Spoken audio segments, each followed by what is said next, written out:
RMC, l'immanquable grande gueule.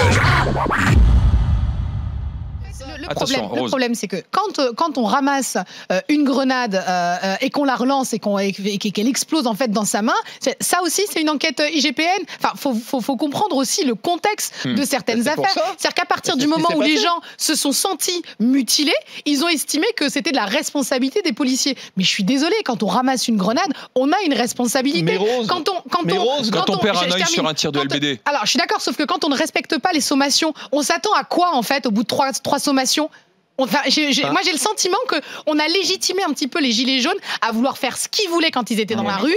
Et il est là aussi le souci. C'est-à-dire qu'ils ne respectaient pas les interdictions de manifester. Ils ne respectaient pas les sommations. Ils ne respectaient rien. Donc en fait, il aurait fallu quoi?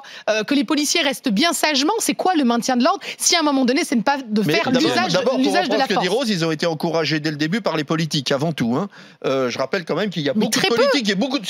énormément de politiques et énormément de commentateurs, même ici, qui ont encouragé et qui ont considéré que les 800 premiers blessés sur les ronds-points, c'était de la blague. D'où au début, vous ne parlez que des blessés, etc. Donc je rappelle quand même, laisse-moi terminer. Je rappelle qu'on a tous une part de responsabilité là-dedans. Et donc on a laissé la porte ouverte à tout ça.